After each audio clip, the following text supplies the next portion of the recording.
Hey, welcome back to the channel. This is a New Year's Eve edition of Rabbit Hole Reviews. So I hadn't posted a video in a while, and I wanted to go ahead and do an unboxing of a rifle that I picked up a few weeks back. As you can see on the box, this is a WBP Jack 545 SR. So as the name would imply, this is basically a WBP Jack AKM rechambered in 545 by 39, hence the name Jack 545 SR. So I already have two WBP Jack 7.62Rs or SRs, and so this is like a companion rifle. As you can see by the sticker on the front of the box, it comes in with this god-awful thumb hole stock that you see here, and they tack weld the muzzle nut on the end, and then when it comes into the US, into Texas, they go ahead and do a 922R conversion. They get rid of some of these terrible features, and you're going to get the rifle that you are about to see. So without further ado, we're going to go ahead and unbox this. I'm going to try to keep this one short. So we'll crack open the box. While I've got this stuff out here, I'm going to go ahead and take a quick look at it. So if you notice, this is the inspection sheet from the factory. It's all in Polish, so I can't really help you out there. If anyone speaks Polish, let me know in the comment section what this says.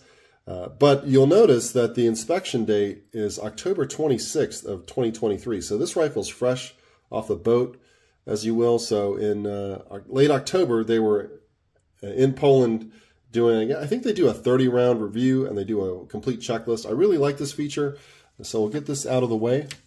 And you're also going to get this pretty unimpressive owner's manual. It's not laminated or anything like that. It's already chewed up from the distributor. So we'll get that out of the way.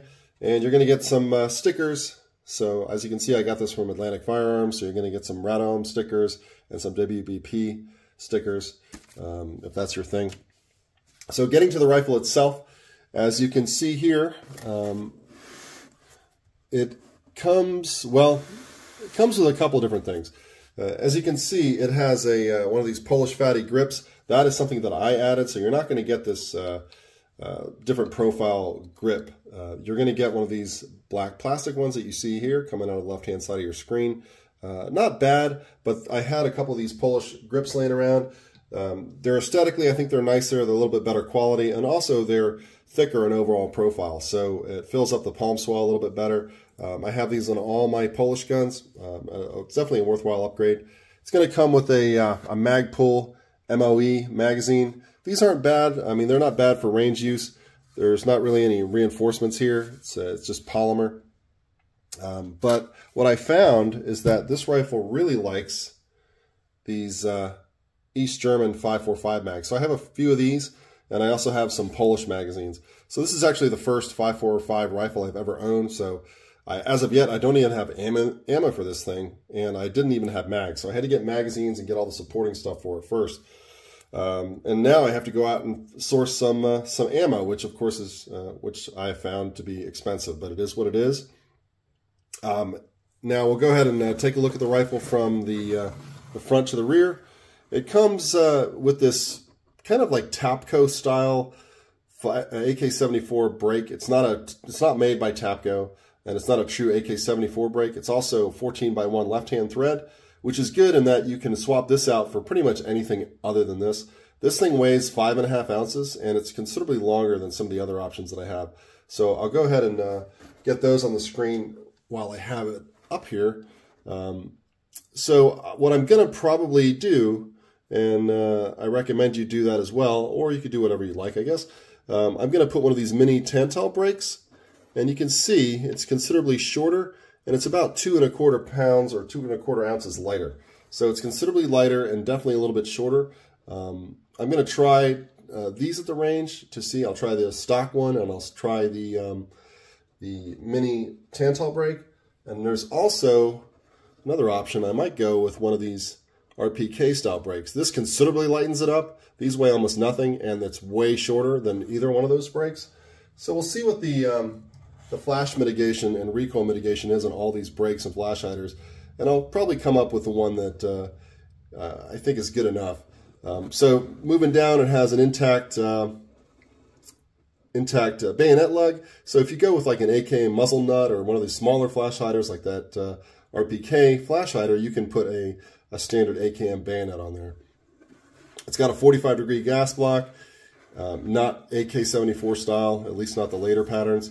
Laminated Polish wood, which I really like. It's aesthetically very nice. And it also has, the bolt carrier is in the white, as is the piston, and the bolt has a finish on it. You'll notice down here that this has an extended magazine release. And I got to tell you, that is like one of the biggest features that I like about this rifle. It makes changing magazines a breeze. I mean, it's just it's a really great feature. And also, you'll see the extended safety lever. So I'm left-handed, so I really kind of have to change my grip anyway when I change magazines. So I'm not really benefiting too much, but it's always nice to have a little bit of extra leverage. And we'll go ahead and just get this box out of here. The review isn't really about the box after all, so that's just kind of in the way. We'll go ahead and toss that to the side, set the rifle down. And while I've got this rifle down here, here's one of these East German magazines. Lockup is just very nice, very solid, and that magazine release is super smooth. I really like that feature. And moving back down to the rear, it's got your typical laminated AKM style buttstock, flathead military screws, and then at the end it has your typical military butt plate. We'll get that on the screen there with a trap door. You're not going to get a cleaning kit or anything like that, but I have one of those on the way, a 545 cleaning kit that will fit in there. So, also, this sling does not, of course, come with the rifle. This is a Polish surplus AK sling, so it kind of goes with the rifle. There's really only two things I would criticize this rifle for. One of them is it doesn't have a chrome line bore or gas system. So I'm not sure. Well, okay, I know why WBP isn't doing that. It's for cost.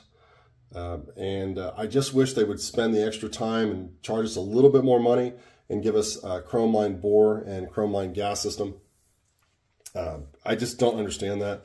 The 7.62 jacks are already chrome lined, and I understand that for production lines, it's probably already set up for that. Just my advice, not that WBP is listening, would be to go ahead and chrome line the bore.